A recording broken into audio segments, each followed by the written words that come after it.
everybody, my name is Grace Kemp, and this is part 2 of Revelation, What John Saw. We're simply picking out the phrase, and I saw, and then explaining, or trying to, what John saw. 33 times he said that. He saw souls under the altar. Now, he's speaking from the vantage point of being in the throne room of heaven. The souls under the altar are the Jewish believers who have been martyred during the first half of the tribulation. I won't go into details as to how I arrived at that, but biblically I believe that's the explanation. They are safe, secure, provided for, but they are confined. They somehow represent or remind me of the believers who died prior to the resurrection of Christ. They were housed in a place called Abraham's bosom, or paradise. It isn't heaven.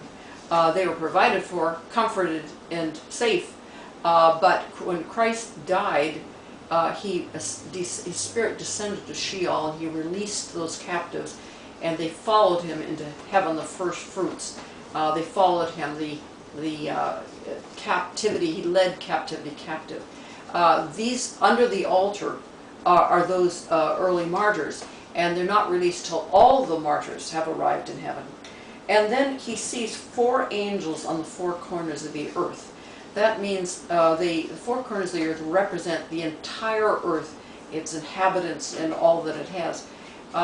These 4 angels, I call them the 4 earth angels, they are mentioned 7 times, and they have to do with judgments on the earth. They're interesting to study. But he saw them on the 4 corners of the earth holding back the wind until the 144,000 would be sealed. And then John saw an angel from the east with the seal of God. That is fascinating. It says the angel arose from the east. The angel didn't come down from heaven. The angel was already in the east. In the Bible, inevitably, the east means Babylon, or present-day Iraq. This was an angel stationed in Babylon, where the origin, I think, of all things evil came from there. I'm guessing it's Gabriel, because all of the angels identified in Babylon as usually Gabriel. He's active. He's one of the 7 elite angels that stand before God. It was probably Gabriel who rose from Babylon and came to seal the 144,000 in their foreheads with the name of their tribe and the name of their God. And they could not be killed because they become the evangelists during the second half of the tribulation. They go through all the world preaching to those that have never heard.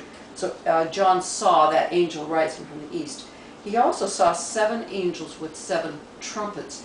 Now, at this point, it's about 2 years into the tribulation. And these 7 angels with the trumpets are about to bring the 7 trumpet judgments. They're exacerbating the plagues of the 7 seal judgments, and he sees them ready. And then he sees an angel with the key to the bottomless pit. That is not a good thing, because the angel is about to release demons into the world at the behest of God. Now, God is masterminding the entire tribulation. Satan is simply doing what he's allowed to do by God. And then he sees horses breathing fire, smoke, and brimstone. They represent the kings of the east, a 200 million man army who begins trekking. I think it's a convoy of sorts. Armored vehicles, I'm assuming, because they breathe fire and smoke, and they seem to devastate along their route. In fact, 1/3 of the population along their route perishes as they march over about a 3-year period toward Armageddon battle. But they begin at this particular time. And then the same angel announces, then there's another mighty angel who we believe is Christ, who stands on the earth and the sea. Now, I don't take that literally, but in John's vision, he saw a mighty angel. And the significance of standing on the earth and the sea means I'm taking possession of all. It's a dominant, everything that's on earth, everything that's in the sea, everything, I'm taking authority over that. And he saw this mighty angel who is announcing the end of prophecy, that the prophecy, all prophecy, would be fulfilled at the midpoint. And we'll talk about that This will be continued in our next video. It's what John saw in his trip to heaven in the book of Revelation. God bless you.